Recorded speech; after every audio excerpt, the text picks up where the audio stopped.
मैं डॉक्टर पवन सुधीर हूँ। मैं प्रोफेसर हूँ आर्ट्स और एस्थेटिक्स की एनसीईआरटी दिल्ली में। आप सब जानते हैं कि एनसीईआरटी देश की शिखर संस्था है, जिसमें जो विद्यालयी शिक्षा है, जो स्कूल्स में एजुकेशन है और जो टीचर्स के लिए एजुकेशन दी जाती है, उस पे मूल चूल जो काम किए जाते हैं, परिवर्तन किए जाते हैं, वो सब हम करते हैं। तो जब मैं अपने साथी टीचर्स को हर राज्य में जाकर के मास्टर ट्रेनर्स की ट्रेनिंग दे रही थी, तो उस समय हमने ये अंदाजा लगाया कि बहुत सारे हमारे ऐसे टीचर्स हैं जो भले ही सरकार में बहुत अच्छा कार्य कर रहे हैं, उसके बाद में भी उनमें इतना एनर्जी है और वो ये देख रहे हैं कि हमें कुछ और भी करना चाहिए बच्चों के लिए, जो स्कूल की चार दीवारी में कभी कभी पूरा नहीं हो पाता है। वहाँ का जो समय है हमारा, वो शिक्षा देने में जाता है और शिक्षा जैसा उसका रूप है उसके हिसाब से हम देते थे। तो फिर ये एक विचार आया कि हम लोग जो करना चाहते हैं वो मिलकर के करें, ताकि थोड़ा थोड़ा करने से भी हम बहुत कुछ कर सकते हैं। और इस तरह से निशंक जो है इसका जन्म हुआ। और उसमें लगभग उस समय जब हमने निशंक की रचना करी, तो 4 स्टेट्स ऑलरेडी हम जुड़े हुए थे। दिल्ली के लोग थे, जम्मू के थे, बिहार के थे, महाराष्ट्र के थे। फिर उसमें धीरे धीरे केरल और आंध्रा, इस तरह से दूसरे अंडमान निकोबार, इस तरह से अलग अलग राज्य जो हैं वो जुड़ते चले गए। जो जहां तक बात है कि इसकी रचना कैसे हुई, वो तो ये है कि हमारे सारे सरकारी अध्यापक जो मेरे साथ जुड़े हुए थे और जिनके मन में कुछ विशेष करने का था, और जब विशेष की बात करें तो अधिकतर ये सब अध्यापक जो हैं वो कला और संस्कृति विभाग से संबंध रखते हैं। तो कला और संस्कृति से संबंध रखने वाले जो कलाकार साथी हैं वो वैसे ही सब बहुत सेंसिटिव रहते हैं। उनको लगता है कि जितना हो सके प्रकृति के साथ आसपास हम जो है एक नॉर्मल संतुलित जीवन जो है वो जीने का तरीका सबको सिखाएं और खुद भी वैसा करें, जो कि संभव नहीं है, हो नहीं रहा है। एटलीस्ट शहरों में और हमारे जो स्कूल हैं उनमें ऐसा नहीं हो रहा है। हमारे स्कूलों की शिक्षा हम सब जानते हैं कि नंबर सेंटर्ड हो गई है।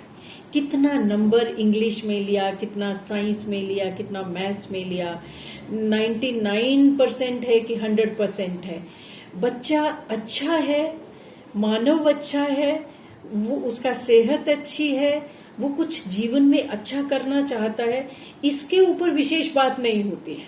बात होती है घर में भी पेरेंट्स पूछेंगे कैसी परफॉर्मेंस रही तुम्हारी इस बार, तुम्हारा रिपोर्ट कार्ड क्या कहता है।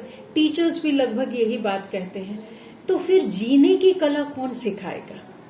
ये हमारे अध्यापकों ने सोचा कि हमें करना चाहिए।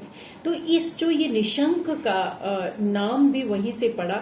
निशंक का मतलब है जिसमें कोई शंका ना हो, एक ऐसा जीवन जो जिसमें हम सब साथ हैं। हम सबको मुझे आपसे कोई तकलीफ नहीं, आपको मेरे से तकलीफ नहीं, बिकॉज हम एक प्राकृतिक जीवन जीने का प्रयास कर रहे हैं।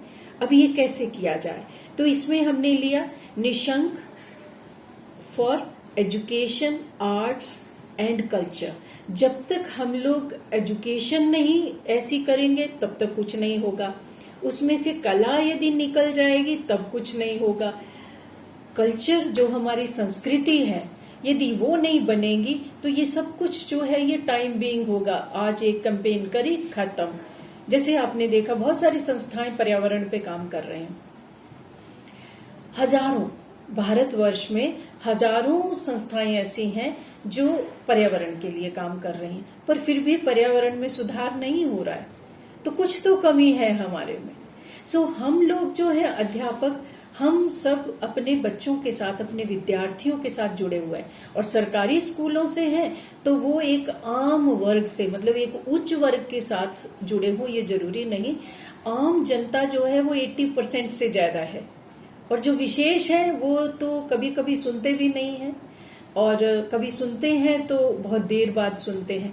तो जो आम जनता है यदि वो इस चीज को समझ जाए कि पर्यावरण क्या है और उसके साथ हमारा जीवन कैसे जुड़ा हुआ है, और उसका संरक्षण हम अपने जीवन का संरक्षण कर रहे हैं, हम अच्छा जीने के लिए अपना जो है वो आसपास तैयार कर रहे हैं, यदि ये समझ उन्हें आ गई तो फिर हमें लगता है कि वाकई ही धरती जो है ये जिसे कहते हैं ना धरती पे स्वर्ग उतारना, शायद उसकी शुरुआत होगी। तो जो अब हम एक कंसेप्ट लेके आए हैं, 2016 में निशंक बना था, तब से हमने बहुत सारे ऐसे प्रयास किए, बहुत सारे ऐसे छोटे छोटे कैंपेन्स किए। बीच में फिर कोरोना आ गया, 2 साल तो हम कुछ नहीं कर पाए, नहीं तो दिल्ली में किया 1 साल नेशनल फेस्टिवल, फिर हमने जम्मू कश्मीर में किया, फिर हमने बिहार में किया, फिर 2 साल हम लोगों को वेट करना पड़ा, और अब हम शुरुआत कर रहे हैं महाराष्ट्र के साथ, क्योंकि हम पसंद करें या दूसरे प्रदेश वाले ना करें, पर जहां महाराष्ट्र की बात आ जाती है, मैं साथियों से हंसती भी हूं कि महा लगने से ये महान हो भी जाता है। तो ये हम एक राष्ट्रीय स्तर का जो कैंपेन है ग्रीन स्कूल का या हरित विद्यालय का, वो शुरू कर रहे हैं। सबका ये मानना है कि यदि शुरुआत सही करनी है तो हमें बच्चों से ही करनी पड़ेगी, और अध्यापक से बेहतर इस विषय को कोई समझता नहीं। तो अब हम सब अध्यापकों ने मिलकर के एक ये जो हरित क्रांति एक आई थी सारे में, जिससे कई फायदे भी हुए पर बहुत सारे नुकसान भी हुए, तो जो ये हरित विद्यालय है ये 3 काम मेन करेगा।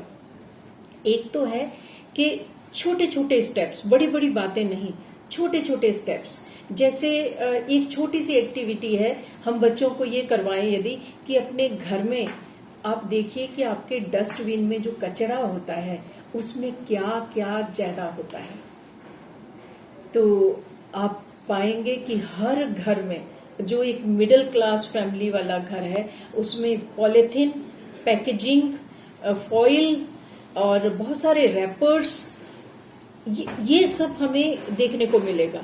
जो बच्चा फास्ट फूड नहीं भी खा रहा है, आप ये देखेंगे कि उसके घर में यदि दाल का पैकेट आ रहा है, आटे का पैकेट आ रहा है, सब कुछ प्लास्टिक बैग्स में पैक्ड है। आप 100 ग्राम का भी पैकेट ले रहे हैं, आप सैशे पैक्स भी ले रहे हैं। यानी कि जो हमारे भारतीय संस्कृति में चीजें थी कि आप तुलवा के, यानी कि बैलेंस करके, तोल करके 5 किलो दाल आ रहा है या आधा किलो दाल आ रहा है, अखबार के लिफाफा में आ रहा है, और हमारे पास एक कपड़ा का बैग रहता था, पिताजी उसमें सारा सामान इकट्ठा लाते थे, और टिन घर में बने होते थे, स्टील के हैं या काहे के, उसमें वो पलट दिया जाता था। पर अब क्या हो रहा है, लिफाफा में आता है सब कुछ, और जो चीजें लिफाफा में आ रही हैं वो लिफाफा तो आप खाएंगे नहीं, खाएंगे तो सामान, और 100 ग्राम की भी पैकिंग है और 1 किलो की भी पैकिंग है। तो इतना सब कुछ घर में आ रहा है कि हमारा डस्टबिन की स्टडी यदि एक टीचर करवा देता है और उसके बाद उसको पर्यावरण अध्ययन के साथ जोड़ता है कि देखिए यदि इतना प्लास्टिक कचरा and specially 1 time used plastic हमारे घर में आ रही है, तो आप अंदाजा लगाएं कि हमारी पृथ्वी इतना बोझ कैसे सहेगी, मिट्टी का क्या होगा। तो ये बहुत छोटी सी एक्टिविटी है, इसमें स्कूल ने कुछ नहीं करना है। कचरे का जो है उसके ऊपर बच्चे को बोलना है कि आपने अपनी डायरी में 1 पेज लिख के आना है, 1 हफ्ता भर आपने अपने घर के कचरे को रिलीजियसली लिखना है, क्या क्या उसमें निकलता है। अब देखिए इससे भी बच्चों को वो आगे की पूरी उनकी लाइफ के ऊपर लेके जा सकती है कि हमारी धरती को ये जरूरत नहीं है, और इसका ऑल्टरनेटिव हम क्या निकाल सकते हैं, हम क्या करें। केवल नो कह देना बात नहीं है, फिर हमें उसका तरीका भी बदलना पड़ेगा कि फिर यदि हम ये नहीं लाते हैं तो हम क्या करें। ये बच्चों को, ये टीचर्स को समझना होगा, उनके माध्यम से ये स्कूल से घर तक जाएगा। तो ये तो मैंने एक छोटा सा उदाहरण दिया, पर उसके अतिरिक्त हमने जो है, जो कल हम साझा भी करेंगे, हमने 5 एरियाज चुने हैं, और उन 5 एरियाज में हमने धरती को भी लिया है, हमने पेड़ों को भी लिया है, पानी को भी लिया है। हमने ये भी बात करी है उसमें कि स्कूल जो है, स्कूल के लिए एक स्टेप बाय स्टेप 10 पॉइंट्स दे दिए हैं कि क्या चीजें हैं जो स्कूल बिना कुछ एक्स्ट्रा किए सिर्फ एक सोच से परिवर्तन शुरू कर सकता है और बच्चों को वो दिया जाए। तो यदि हर स्कूल ये सोच ले और बच्चों तक ये पहुंचाए, और जो कम्युनिटी है हमारी इमीडिएट कम्युनिटी जिसमें हमारे पेरेंट्स आते हैं, तो यदि पेरेंट्स टीचर्स जो मीट्स होती हैं हमारी, उसमें मिलकर के इस बात पे चर्चा हो, तो हमें ये लगता है, क्योंकि हम सबके घरों में जो मेरे साथी यहाँ बैठे हैं वहां ये सुधार शुरू हुआ, हम भी ऐसे नहीं थे, ये सुधार शुरू हुआ। तो हम इस कैंपेन के माध्यम से, जो ग्रीन स्कूल है, ये बेसिकली जीरो वेस्ट की तरफ हमें लीड करेगा। और कल जो हम चर्चा कर रहे हैं वो इन्हीं बातों पे कि हम कुछ चीजों को ना करना सीखें, रिफ्यूज फर्स्ट ऑफ ऑल।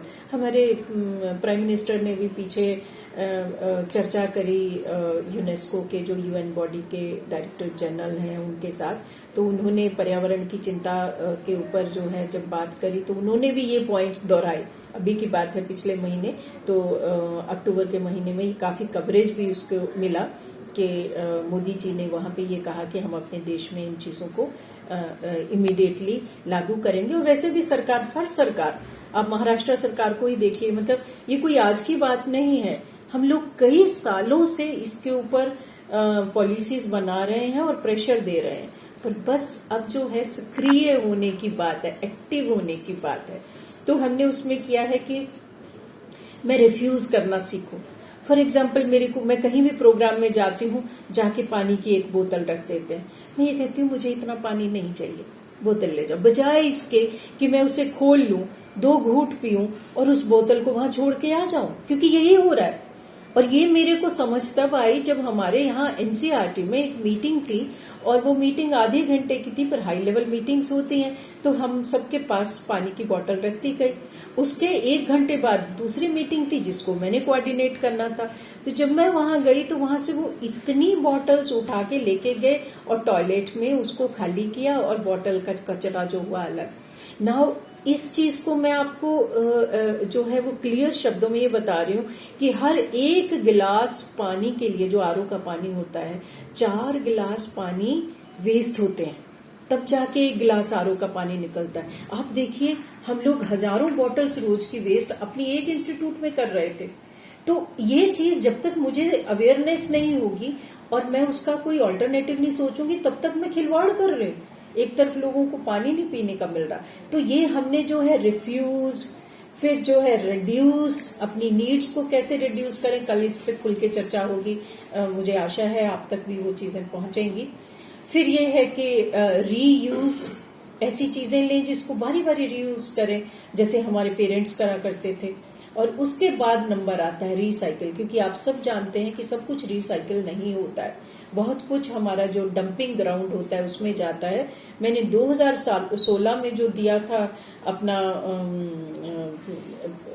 जब हम डिस्कस कर रहे थे और मैंने स्टेज से दिल्ली पे अपना पॉइंट ऑफ व्यू रखा था, तो जो स्टडी मैंने शेयर करी थी कि यदि 1 दिन का कचरा ट्रकों में भर दिया जाए पूरे इंडिया का, तो हम लोग कन्याकुमारी से लेके दिल्ली तक ट्रक खड़े कर सकते हैं, इतना कचरा हम लोग जनरेट करते हैं। तो डंपिंग ग्राउंड कहाँ से आएंगे, क्या करें, कैसे करें? तो ये सारी चीजों को हम लोग जो है, अब बातें बहुत बड़ी हैं, पर उसको नेट शेल में कहें तो हम अब छोटे छोटे नन्हे नन्हे स्टेप्स जो कि बच्चे भी ले सके, वहां से शुरू करके और उसको फिर धीरे धीरे सीरियसली आगे लेके जाएंगे। और जो निशंक काम करेगा, निशंक, ये तो था एक अवेयरनेस का, दूसरा निशंक जो है वो फ्री ऑफ कॉस्ट सारे स्कूल जो हमारे साथ रजिस्टर होंगे उनका फ्री ऑफ कॉस्ट, मतलब मुफ्त में सबकी ट्रेनिंग करेगा, ताकि उनको नहीं जो पता वो हम उनको बता सकें। फिर क्वार्टरली एक न्यूज़लेटर का हमने कहा है कि चाहे छोटा सा 4 पेज का या 2 पेज का हमारा न्यूज़लेटर हो, जो आपके विद्यालय की उपलब्धियां जो विद्यालय ने किया, चाहे छोटा सा काम किया। जैसे हमने एक उसमें लिखा है लिस्ट में कि जब भी किसी बच्चे का जन्मदिन हो तो बजाय टॉफियां जिसमें इतने रैपर्स निकलेंगे, वो इतनी टॉफियां बच्चों के लिए या चॉकलेट लाने के, यदि सैपलिंग उसका परिवार 10 सैपलिंग भी स्कूल को भेंट कर देता है और बच्चे मिलकर के उस क्लास के वो सैपलिंग को लगाते हैं, उस पौधे को लगाते हैं, तो उन्हें लगे। और ऐसे बर्थडेज रोज आते हैं, जन्मदिन पूरा स्कूल देखें तो हर रोज एक दो जन्मदिन रहता है। तो हमारा जो है प्लांट बैंक शुरू हो जाएगा उस स्कूल का, जिसमें टीचर्स भी और बच्चों के पेरेंट्स भी प्लांट्स देते रह सकते हैं। और वो प्लांट्स को जो है वो हमारी कम्युनिटी के लोग फ्री ऑफ कॉस्ट वहां से लेके जाएं, जहां लगाना लगाए, स्कूल तो लगाएगा ही। तो एक छोटी सी बात है ये, और गिफ्ट के रूप में भी उसे ये चीजें ही देनी चाहिए। तो इस तरह के छोटे छोटे स्टेप्स लेते हुए कैसे बच्चे आगे चल सकते हैं। 6 महीने बाद हम पूरे भारतवर्ष में ये करेंगे, एक परफॉर्मा होगा जो गूगल फॉर्म होगा, जिसे कोई भी टीचर या बच्चा भर सकता है अपनी एक्टिविटीज को हमारे तक पहुंचाने के लिए। तो हम उसका रिव्यू करके फिर बेस्ट जो स्कूल्स हैं, जो बेस्ट केस स्टडी है, उसको पूरे भारत में साझा करें, ताकि स्कूलों में एक पॉजिटिव कंपटीशन भी शुरू हो कि यदि महाराष्ट्र के सतारा के जो स्कूल हैं वो इतना अच्छा कर रहे हैं, तो अहमदनगर के स्कूल क्यों ना करेंगे, उन्हें भी करना चाहिए। तो वो एक हेल्दी कंपटीशन शुरू होगा। और इसी तरह से स्टेट वाइज हम दूसरे स्टेट्स को इसीलिए इन्वॉल्व करते हैं। जब आंध्रा यहाँ से वापस जाएगा तो वो देखेगा कि महाराष्ट्र कितना अच्छा कर रहा है, we should also do this. तो ये एक healthy competition for healthy environment शुरू हो जाएगा। और फिर इसको निशंक जो है वो अवार्ड्स देना शुरू करेंगे। तो ये मोर और लेस कहानी है, निशंक क्या है, निशंक कैसे शुरू हुआ, और इस पर्टिकुलर अभियान में निशंक की भूमिका क्या रहेगी। और जो लोग करेंगे वो सारे मेरे साथी सरकारी विद्यालयों के और सरकारी जो हमारे ऑफिसर्स हैं, चाहे वो डायरेक्टर्स हैं या प्रोफेसर्स हैं या बाकी चीजें तो ऊपरी डायरेक्टर्स हैं, स्कूल इंस्पेक्टर्स हैं, वो सब परिवर्तन जो अभी तक नहीं हो रहे हैं उसके पीछे कारण भी यही है। एक हवा की तरह से कुछ आता है, आंधी आती है, थोड़े से कागज पत्ते उड़ा के ले जाती है और लोगों को लगता है अरे वाह ये हो गया वो हो गया। हम आपके आने से पहले साथी लोग यही बात कर रहे थे कि फेस्टिवल करना आसान है, क्योंकि फेस्टिवल की एक गरिमा होती है, सब लोग दूर दूर से आए हैं और एक उत्साह होता है, 2 दिन के लिए आए हैं, अपना पैसा लगा करके आए हैं, सब काम कर रहे हैं, फिर जाएंगे, फिर अपनी नौकरी है, अपना घर है, परिवार, उसमें खो जाएंगे तो बात नहीं बनेगी। तो टीम में काम करना और लगातार काम करना ही जरूरी है, और वो बिना संस्कार के नहीं हो सकता। संस्कृति ऐसी जो है, और हमारी संस्कृति को कुछ नया सीखना नहीं है। सच बताएं तो हमारा जो संस्कृति है उसमें ये सब चीजें थी। हमारे जितने बड़े संत हुए हैं उन्होंने ये सारी बातें पहले की हैं। पर दुख की बात यह है कि जो हमारा शिक्षा तंत्र है, जो लॉर्ड मैकाले को हम सारा दोष देते हैं, पर लॉर्ड मैकाले को तो मरे भी बहुत समय हो गया, अब तो हमें निकलना चाहिए। तो अब हमारे जो शिक्षा तंत्र है और जो हमारे टीचर्स हैं या हमारी जो टीचिंग कम्युनिटी या ऑफिशियल्स हैं, उन सबको एक आदत पड़ गई हुई है, और पेरेंट्स भी उसी चीज की डिमांड करते हैं कि नंबर। तो thanks to new education policy, जो न्यू एजुकेशन पॉलिसी आई, आप ये देखेंगे कि यदि हम उसे समझ करके लागू कर देते हैं तो ये जो संस्कृति वाली बात है ये उसमें है। उसमें हम इन्हीं बातों की बात कर रहे हैं कि जो हमारी कम्युनिटी है, जो हमारे बुजुर्ग हैं, जो हमारे आर्टिस्ट हैं, आर्टिसंस हैं, जो ये काम करा करते थे, उनको, जैसे आज प्लास्टिक का इतना चलन हो गया, जो पॉटर है, जो इतने मन से उस मिट्टी से हमें सब कुछ बना के देता था, वो भूखा मर रहा है। तो यदि संस्कृति देखें तो उसमें सब कुछ है, बस हमें ये जो रास्ता है ना, ये थोड़ा सा मोड़ना होगा। और ये स्कूलों के सिवाय कोई नहीं कर सकता। बच्चा अपने पेरेंट्स की भी नहीं सुनता, पर टीचर की सुनता है, स्कूल की सुनता है, क्योंकि वो एक फॉर्मल सिस्टम है, उसमें पूरा डिसिप्लिन होता है। यदि एक स्कूल ये कहता है, जैसे अभी यहाँ के प्रिंसिपल से मेरी बात हो रही थी, तो मुझे ये लगता है कि बजाय एक एक पेरेंट से बात करने के हमें एक अध्यापक से और एक प्रिंसिपल से बात करनी चाहिए। उसके हाथों में हजारों की जिंदगी है और उसका कहना जो है वो मोड़ता है। और मीडिया से मेरा आप ये देखिए कि आज यहाँ पे जो साथी बैठे हैं अलग अलग जगह से, मैं देखो एनसीईआरटी में तो बहुत सारे लोग हैं, मेरे को ही इतना स्नेह और इज्जत सम्मान क्यों मिलता है? क्योंकि मैं एक कुछ किलोमीटर जिसे कहते हैं ना एक्स्ट्रा माइल चलना और एफर्ट्स करना, ये लोग भी वही कर रहे हैं। इनको क्या मिल रहा है? अपनी जेब से पैसा लगा के भी सुनील दिन रात लगा हुआ है, देशमुख जी, ये सब लोग मिलकर के काम कर रहे हैं।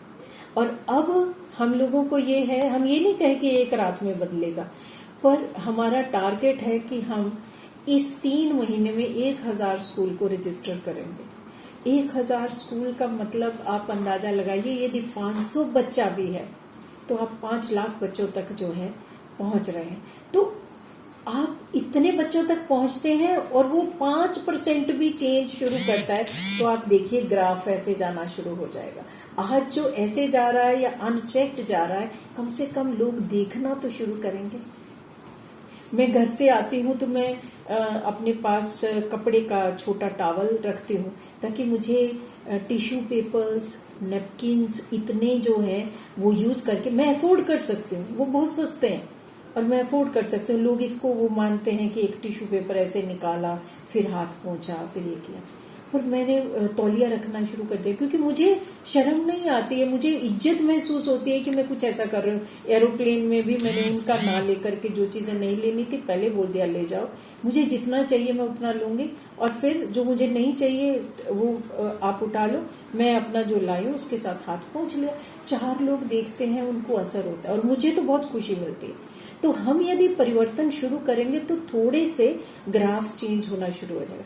And I am very sure that with in 4 to 5 years ये बच्चे जिनको आपने क्योंकि इतना समय संस्कार डालने में लगता है, झूठी इज्जत बनाने में कि आज तालियां चाहिए तो एक दिन ले आए वो बात अलग है, पर वहां तक लेके जाएं जहां उनका कॉन्स्टिपेशन ठीक हो गया सही खाना खाने से, उनको वर्जिश किया, उन्होंने पौधे लगाए, उन्होंने घर का जो सब्जियां हैं वो बनाई और खाई, वो लेके गए, उनको जो चस्का जिसे बोलते हैं ना, जो आदत पड़ जाएगी फिर वो छोड़ेंगे नहीं। जैसे हम आप नहीं छोड़ रहे हैं, आपके मन में दर्द होता है जब आप गलत देखते हो, तो संस्कार डालने में 4-5 साल में चेंज आएगा और यही हमारे नेता बनेंगे, चाहे वो जिस भी फील्ड में।